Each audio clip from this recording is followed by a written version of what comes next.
आज हम लोग डिस्कस करने जा रहे हैं नर्वस सिस्टम से रिलेटेड ही एक डिजीज है हाइड्रोसेफलस। हाइड्रोसेफलस एक बीमारी होता है जो खास करके बच्चा में देखने को मिलता है। जब बच्चा जन्म लेता है ना तो बच्चा में हाइड्रोसेफलस डेवलप हो जाता है। वो पूछो हाइड्रोसेफलस क्या होता है? यहाँ पे मुड़िया पे फूल जाता है, यहाँ पे फूल जाता है, इसका मुड़ी इतना बड़ा हो जाता है बच्चा का, कभी पीठ मुड़ी इतना बड़ा हो जाता है हेड, और जनरल एडल्ट एज में भी होता है। तो उसके बारे में हम लोग समझेंगे क्या होता है हाइड्रोसेफलस, क्या क्या लक्षण है, किसको होता है, कैसे होता है, हो जाता है हाइड्रोसेफलस, कैसे हो जाता है, इसको समझेंगे।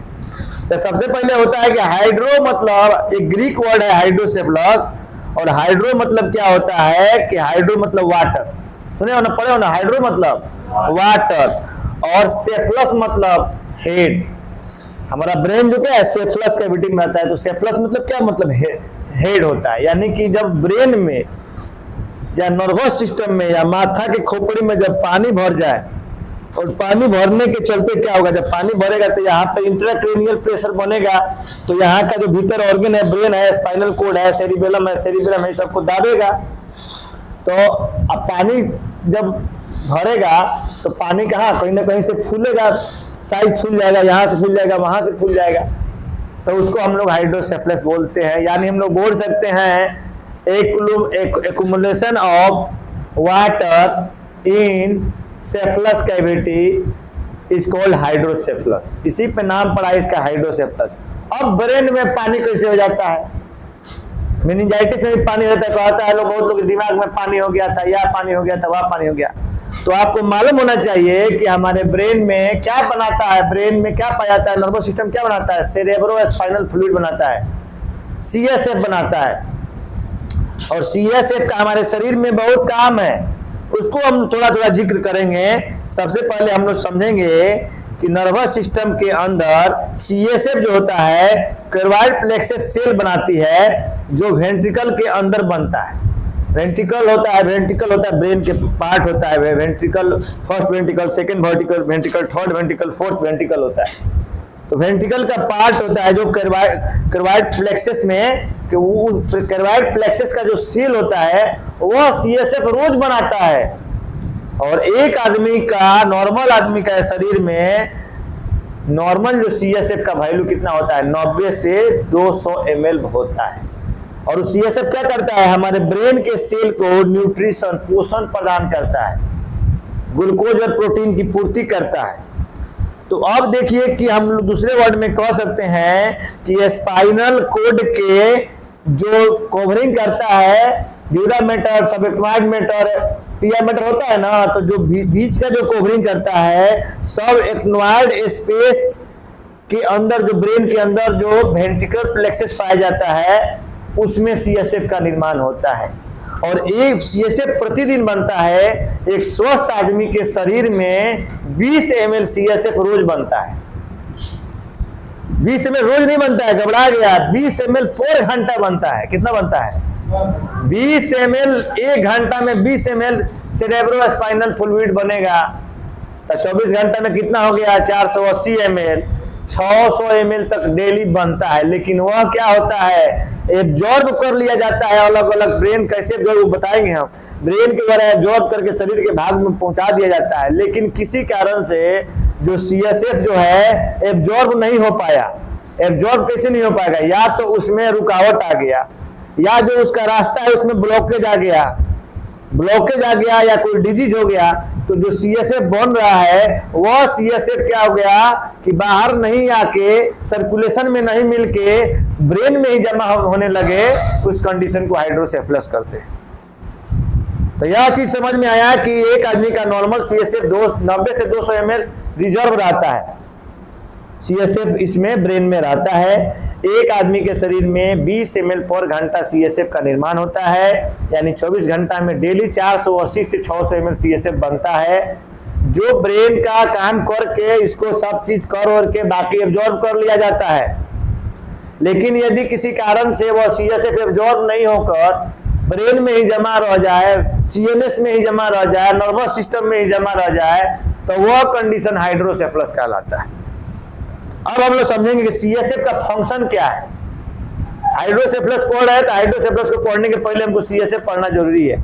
CSF जो होता है मेनिंजाइटिस के जांच के लिए, इंसेफ्लाइटिस के जांच के लिए पैथोलॉजिस्ट के द्वारा लंबर स्पाइनल कोड जो होता है, जो L1 L2 के बीच में खत्म होता है, वहां से उसका कलेक्शन निकाल के उसका फिजियोलॉजिकल एग्जामिनेशन, केमिकल एग्जामिनेशन, और माइक्रोस्कोपिकल एग्जामिनेशन करते हैं।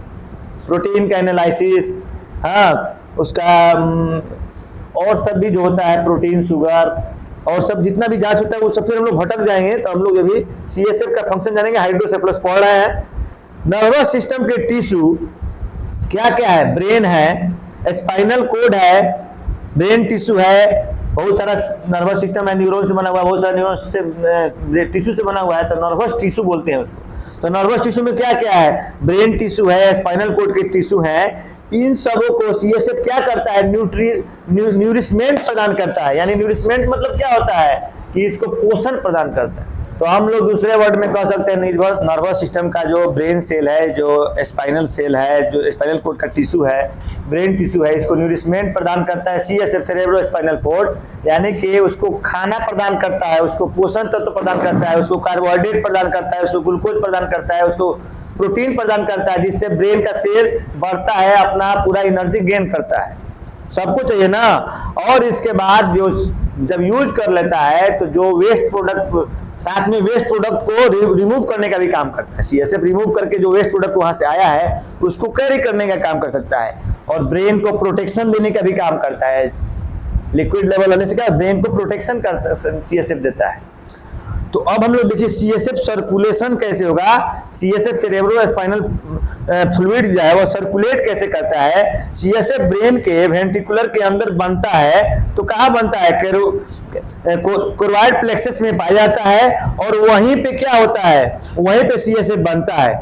फिर वह CSF जब कोर्वाइड प्लेक्सस के भीतर बन जाएगा तो वह वहां से कहाँ जाएगा? ब्रेन का जो यहाँ पार्ट होता है, मिड ब्रेन, यहाँ जो मेन सेरिब्रम का पार्ट होता है, तो यहाँ पे थर्ड वेंट्रिकल, फोर्थ वेंट्रिकल से होते हुए वह कहाँ चला जाएगा? फोर्थ वेंट्रिकल के थ्रू फिर कहाँ जाएगा? सब एक्नोइस स्पेस जो ब्रेन का सेकेंड लेयर कवरिंग किया है, तो यहाँ से second ventricle, third ventricle, fourth ventricle से होके कहाँ आएगा? सब एक्नोइड स्पेस में सर्कुलेट करेगा, और फिर सब एक्नोइड स्पेस में क्या होगा? ब्रेन को सर्कुलेशन प्रदान करेगा। अभी हम बताए थे ना, वहां से क्या होगा? वहां से स्पाइनल को, वहां से उसको न्यूट्रिएंट्स मिलेगा, ब्रेन को, ब्रेन सेल टिश्यू को वहां से न्यूट्रिएंट्स ग्रेड करेगा। स्पाइनल कोड में स्पाइनल कनाल पाया जाता है। स्पाइनल कोड जो होता है उसमें एक स्पाइनल कनाल पाया जाता है, और उसके अंदर सर्कुलेशन होता है। सर्कुलेट होकर ब्रेन के टिश्यू और स्पाइनल कोड के टिश्यू को या न्यूट्रिएंट्स प्रदान करता है। जब सब एक्नोइड स्पेस में जाता है तो वहां पे सब एक्नोइड के पास, स्पाइनल कोड के पास स्पाइनल कनाल पाया जाता है, उसके अंदर वह सर्कुलेट करता है, और सर्कुलेट होकर क्या करता है? वह जो ब्रेन, जो स्पाइनल कोड का सेल है, जो ब्रेन का टिश्यू है, जो स्पाइनल कोड का टिश्यू है, उसको पोषण तत्व दे देता है वहां पे ले जाके, और CSF सर्कुलेट होकर आगे जाता है, और आगे जाकर कहाँ जाता है? वो उसके पास आगे जाएगा तो वहां पे एक सब एक्नोइड स्पेस के आगे एक सब एक्नोइड भिलाई होता है। जैसे इंटेस्टाइन में भिलाई होता है, वैसे वहां पे सब एक्नोइड भिलाई होता है। भिलाई क्या करता है? किसी चीज को एब्जॉर्ब करता है। तो सब एक्नोइड भिलाई सर्कुलेशन CSF को ऑब्जॉर्ब करता है, सोख लेता है, और ऑब्जॉर्ब करने के बाद सब एक्नोइड भिलाई से सुपेरियर सेजाइटल साइनस में चला जाता है। अब सब एक्नोइड स्पेस के ऊपर थोड़ा सा होता है सुपेरियर सेजाइटल साइनस। यहाँ पे जो ब्रेन के टिश्यू को और स्पाइनल के टिश्यू को यहाँ पे न्यूट्रिएंट्स दे दिया। उसके बाद क्या किया? वो उसके बाद सबएक्नोइड भिल्ली के पास गया, भिलाई के पास हुआ, सर्कुलेट हुआ। भिलाई में क्या हुआ कि CSF जो बचा है वो एब्जॉर्ब हो गया, और एब्जॉर्ब होकर जब आगे बढ़ा तो उसके आगे सुपेरियर सेजाइटल साइनस होता है, वहां पे चला जाता है, और सुपेरियर सेजाइटल साइनस के थ्रू वह क्या होता है? CSF फिर ब्रेन जो एक्स्ट्रा CSF होता है, जो सुपेरियर सेजाइटल ब्रेन के सबएक्नोइस स्पेस के ऊपर होता है, तो वहां से वो ब्लड सर्कुलेशन में फिर शरीर में फैल जाता है। यानी जाके शरीर में, क्योंकि जितना भी बॉडी फ्लूइड है उसमें क्या है? इम्यूनोग्लोबिन है, प्रोटीन है, कार्बोहाइड्रेट है, तो शरीर में कहीं ना कहीं को अपना काम करेगा। लेकिन ब्रेन से बना, डेली बन रहा है, अपना काम कर लिया ब्रेन, बाकी को क्या किया? सर्कुलेट किया, शरीर के विभिन्न भागों में पहुंचा दिया। लेकिन यदि किसी कारण से मानते हैं कि सुपेरियर सेजाइटल साइनस से या स्पाइनल कोड से या सब एक्नोइड स्पेस में मेनिंजाइटिस हो गया, infection of meningitis called meningitis, तो सब एक्नोइड कवरिंग करता है मेनिंजेट, तो मानते हैं मेनिंजाइटिस हो गया, एंसेफेलाइटिस हो गया, कोई कारण से हो गया, और वहां क्या एब्जॉर्ब नहीं हो रहा है, तो जो भीतर का CSF है वह भीतर ही जमा रह जाए, तो उस कंडीशन में CSF हाइड्रोसेफ्लस डेवलप होगा। और न तो हम बता दिए कि कहाँ बना कहाँ पे, वेंट्रिकुलर में बना, वहां से फिर आके चला गया सेकंड थर्ड फोर्थ वेंट्रिकुलर से सबएक्टिनॉइड स्पेस में आया। सबएक्टिनॉइड स्पेस के बाद से होता है कि कहाँ पे आया, सबएक्टिनॉइड स्पेस के बाद भिलाई के पास आया, सबएक्टिनॉइड भिलाई के पास आया, वहां पे सबएक्टिनॉइड स्पेस में ही ब्रेन के सेल और स्पाइनल कॉर्ड को टिश्यू को एब्जॉर्ब कर लिया गया अपने काम के लिए। बाकी जो है CSF वो सबएक्टिनॉइड भिलाई के पास चला गया, उसके ऊपर वहां से एब्जॉर्ब कर लिया गया CSF को, वहां से एब्जॉर्ब करके कहाँ भेज दिया गया, सबएक्टिनॉइड भिलाई से एब्जॉर्ब करके सुपीरियर सेजाइटल साइनस में चला गया। सुपीरियर सेजाइटल साइनस सबएक्टिनॉइड स्पेस के थोड़ा सा ऊपर रहता है यहाँ पे, और वहां से क्या किया जाएगा, ब्लड सर्कुलेशन होते रहता है शरीर में। ब्लड सब शरीर का जो ब्लड है वो हार्ट के पास जाता है, किडनी के पास भी जाता है, ब्रेन के पास भी जाता है। तो यहाँ का जो एक्स्ट्रा CSF है वो ब्रेन में ब्लड में मिल जाता है और फिर वो सर्कुलेशन में आके एब्जॉर्ब कर लिया जाता है। फिर किडनी के द्वारा फिल्टर करके जो काम वाला चीज रख लिया, बाकी चीज को बाहर निकाल दिया जाएगा। तो यह उसका CSF का सर्कुलेशन हो गया। अब मानते हैं कि जहां जहां से बना, कहां से CSF बना, CSF हमारा जो बना कर्वाइड प्लेक्सस से CSF बना, फिर वेंट्रिकल से गया। अब किसी कारण से मानते हैं जहां से बन रहा है वहां पे, चाहे जो रास्ता जा रहा है वहां पे, चाहे जहां एब्जॉर्ब हो रहा है वहां पे, या फिर जहां से एब्जॉर्ब होकर शरीर के विभिन्न भागों में फैल रहा है, वहां से किसी भी जगह पे कोई बीमारी हो जाए जिसके चलते उसका सर्कुलेशन रुक जाए, उसके आने जाने का रास्ता ब्लॉक हो जाए, बंद हो जाए, स्वेलिंग हो जाए, इन्फ्लामेशन हो जाए। मानते हैं कि गेट से जाना है, गेट पर हम टेबल लगा दिए तो कथी से जाएगा, इसी में बंद रह जाएगा। अरे तो जाएगा तो हेने से होने से जाएगा, लेकिन बढ़िया से नहीं निकलेगा। जैसे पानी पाइप से जा रहा है तो मानते हैं पाइप है, पानी जा रहा है, पानी को हम बंद कर दिए तो क्या है, पानी इधर से आएगा वो बैक फ्लो में जाएगा, तो ब्रेन में बैक फ्लो होकर जाएगा। जो CSF जो डेली घंटे टू घंटे बन रहा है वो एब्जॉर्ब नहीं हो रहा है, तो यहाँ पे क्या करेगा, यहाँ के इंट्राक्रैनियल प्रेशर को बढ़ाएगा और ये क्या करेगा, ब्रेन का जो पार्ट है उसको दाबेगा, और दाबेगा तो ब्रेन का सिस्टम का बढ़ाएगा और जहाँ ना तहाँ स्वेलिंग दिखाई देगा। तो स्वेलिंग जब पानी का जमा हो जाए, CSF एक्स्ट्रा जब एक्युमुलेशन होने लगे और स्वेलिंग हो जाता है, उसी को हम लोग हाइड्रोसेफ्लस बोलते हैं। यानी हम लोग कह सकते हैं कि हाइड्रोसेफ्लस मतलब हाइड्रो में तो पानी, या सेफ्लस मतलब क्रेनियल कैविटी, ब्रेन जिसमें रहता है उसमें पानी भर जाना, this is called hydrocephalus. Clear. अब हाइड्रोसेफ्लस का हम लोग डिफिनेशन कर सकते हैं। The term hydrocephalus is divided from the Greek word से बना हुआ है, दो चीज से मिलकर बना हुआ है। Hydro means water, cephalus means head. Thus, it is the condition which the excessive accumulation of fluid occurs into the brain।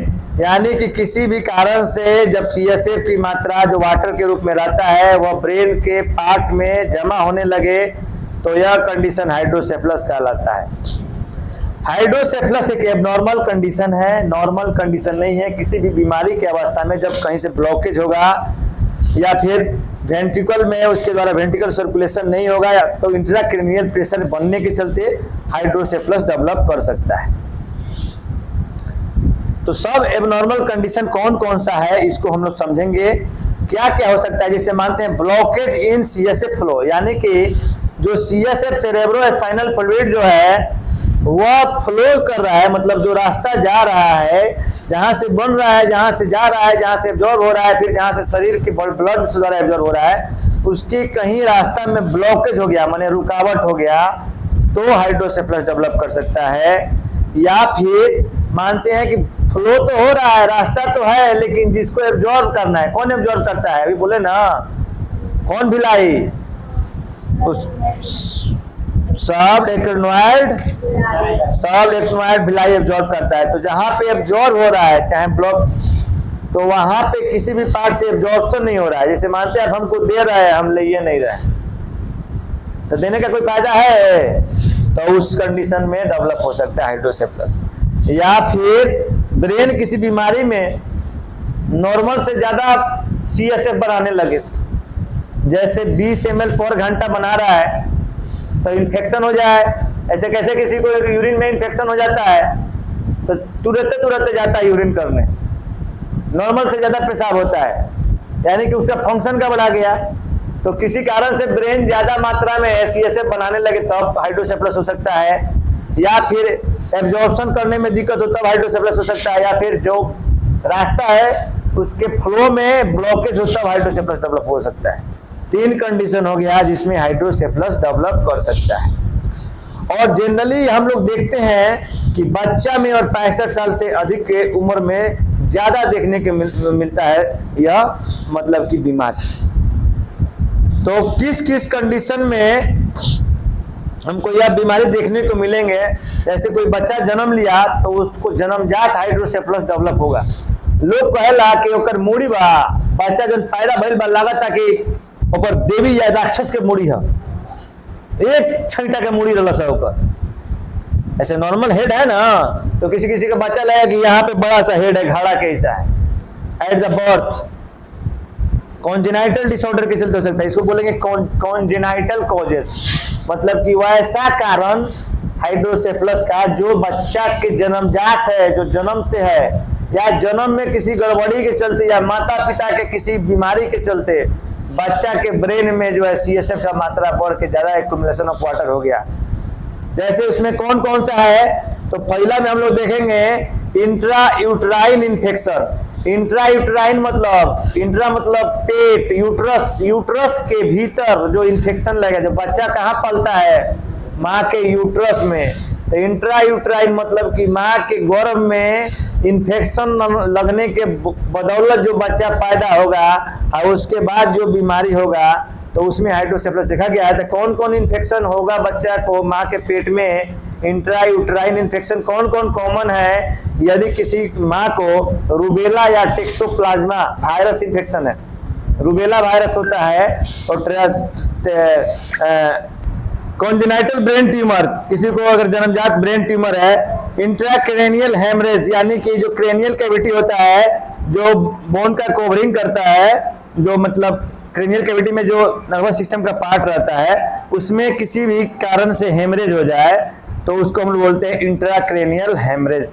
तो इंट्राक्रेनियल हेमरेज के केसेस में जो होता है वह तुमको हाइड्रोसेफलस डेवलप कर सकता है। और उसके बाद कॉन्जेनाइटल कॉजेज हम बता रहे हैं, congenital malformations of the acquired विलाई, यानी कि जन्मजात ही जो अरेक्नोइड विलाई है जहां से एब्जॉर्प्शन हो रहा है CSF का, उसमें डिफेक्ट है। कॉन्जेनाइटल जन्मजात ही बच्चा के में डिफेक्ट है, यानी CSF उसको भी बनेगा ना बच्चा को भी, लेकिन एब्जॉर्प्शन नहीं होगा। तो मानते हैं कि हम खूब ज्यादा मात्रा में कोई चीज बना दिए लेकिन सेल नहीं हो रहा है। खाना रोज बना रहे हैं सवेरे साहब, खाना खाइए नहीं रहे हैं, रोज 1 किलो दूध ले रहे हैं और दूध आउट के रख रहे हैं, दूध खा रहे हैं तो हम खाए नहीं, उल्टी हो जा रहा है, तो दूध स्टोर होते जा रहा है। तो वह सब चीज है, वैसे ही चीज है। तो अब एक्वायर्ड कॉजेज क्या क्या हो सकता है, और दूसरा एक तो हो गया कॉन्जेनाइटल कॉजेज। और कॉन्जेनाइटल कॉजेज मतलब जो जन्म से ही हमको कॉज मिला है, जन्मजात किसी विकृति के चलते, तो जन्मजात विकृति में क्या आ गया, इंट्रा यूट्राइन इन्फेक्शन, रूबेला और टेक्सोप्लाज्मा का, दूसरा कॉन्जेनाइटल ब्रेन ट्यूमर, तीसरा इंट्राक्रेनियल हेमरेज, चौथा intracranial malformation of the acquired विलाई। अब दूसरा जो कॉजेज है एक्वायर्ड कॉजेज, मतलब कि किसी दूसरे चीज के होने के बाद उस तरह का बीमारी हो जाना, जैसे कोई बीमारी हुआ और उसके चलते जो कॉजेज उत्पन्न हुआ, जैसे कौन है, मानते हैं किसी को मेनिंजाइटिस हो गया, inflammation of meninges is called meningitis.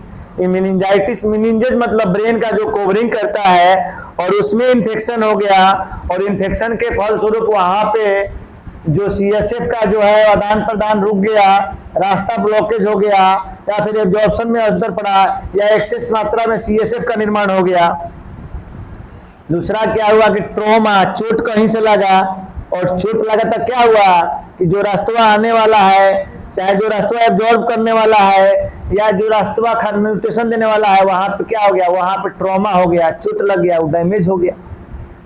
मानते हैं हमको यहाँ पे यह मोबाइल लेके जाना है पटना, मालूम चले गेटे पे निकले तले हमारा कुछ डैमेज हो गया, चल फिर नहीं सकते हैं, तो यही ना रहेगा जी।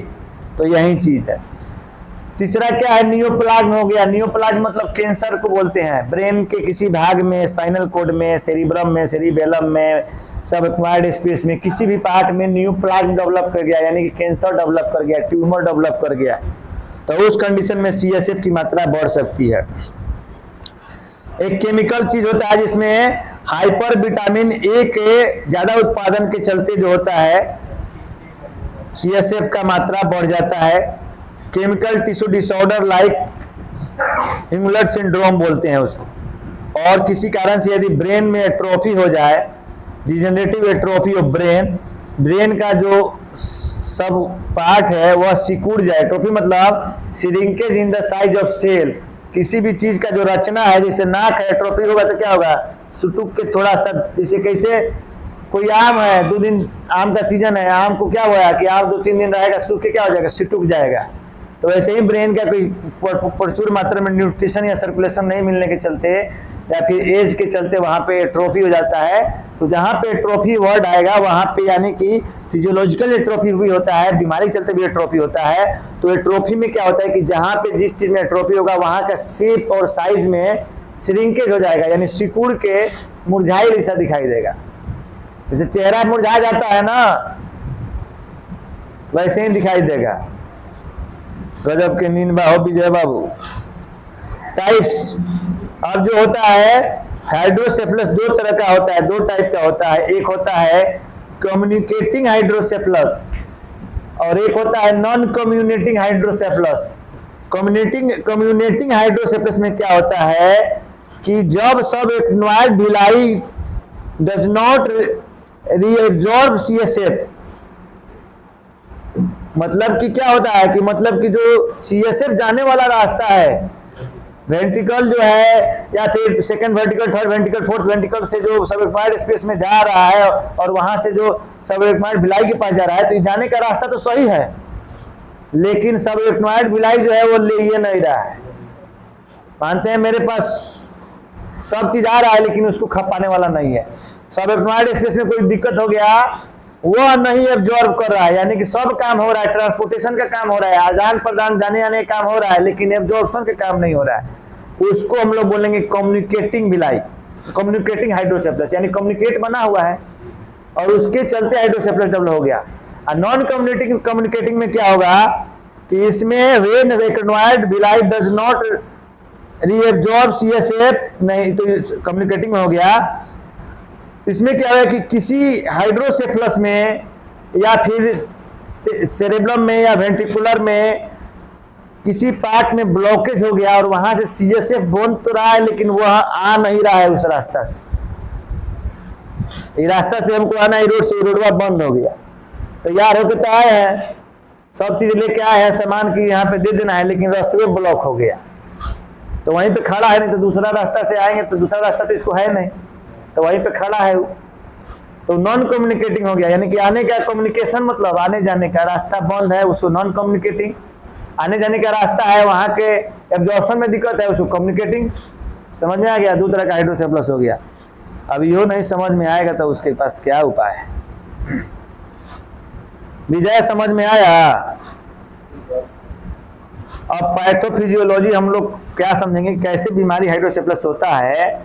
जैसे मानते हैं कि जब किसी कारण से सीएसएफ का आने जाने में फ्लो में रुकावट हो या एब्जॉर्प्शन में रुकावट हो, तो उसके बाद क्या होता है, सीएसएफ जो आ रहा है, जो बन रहा है, वह एब्जॉर्प्शन में रुकावट के चलते या आने जाने में फ्लो के रुकावट के चलते वहीं पे जमा हो जाएगा और वहीं पे जमा होने से ओवरफ्लो हो जाएगा, और ओवरफ्लो होने के चलते क्या होगा कि वह ब्रेन के क्रेनियल इंट्राक्रेनियल प्रेशर बनाएगा। इंट्राक्रेनियल प्रेशर बनाएगा यानी ब्रेन में जमा हो रहा है, तो ब्रेन के सारे सेल और टिश्यू जो है इफेक्ट हुआ है उसको दाबेगा और अपना पानी की मात्रा बढ़ाएगा, और ब्रेन का सेल टिश्यू दबेगा तो उसको इंट्राक्रेनियल प्रेशर बनेगा, ब्रेन का सिस्टम घबराएगा और हाइड्रोसेफलस डेवलप करेगा। जब पानी वहां जमा होने लगेगा ब्रेन में, जब एब्जॉर्ब नहीं होगा और उसी में बनते जाएगा, उसी में जमते जाएगा, तो क्या हो जाएगा, हाइड्रोसेफलस डेवलप करेगा।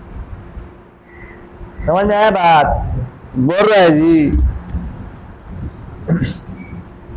तो सिम्टम क्या क्या मिलेगा मरीज में, उसका मुड़िया बढ़ जाएगा, लार्ज हेड, नॉर्मल हेड है ना तो दिखाई देगा यहाँ पे, है तो जो कि फूल गया, बच्चा में खास करके है तो जो कि फूल जाता है, नहीं तो यहाँ फूल जाएगा, फूला नहीं ना यहाँ पे, पुचाया नहीं ना है। उसके बाद rapid increase in size of head, मतलब कि उसका मुड़ी का साइज जो है, हेड का साइज जो जल्दी जल्दी बढ़ने लगेगा। उसके बाद क्या हो जाएगा, ब्लंगिंग सॉफ्ट स्पॉट फ्रंटल टॉप, यहाँ पे एक ऊंचा हुआ लगेगा कि यहाँ पे फ्रंटल टॉप पे ब्लंगिंग स्पॉट दिखाई देगा, ऐसे गोल का बॉल के ऐसा। आईज फिक्स ड्रॉप्स, मतलब कि उसका सनसेट आईज है, यहाँ पे आंख उसका धंसा हुआ लगेगा। बच्चा पुअर फीडिंग, बच्चा अच्छा से दूध नहीं पिएगा, फीडिंग मतलब दूध पीना, खाना पीना, तो बच्चा का दूध पीना अच्छा पुअर फीडिंग रहेगा। बच्चा को सीजर आ सकता है, बच्चा को जो कन्वर्सन आता है मिर्गी के टाइप का सीजर आ सकता है, बच्चा को वोमिटिंग होगा,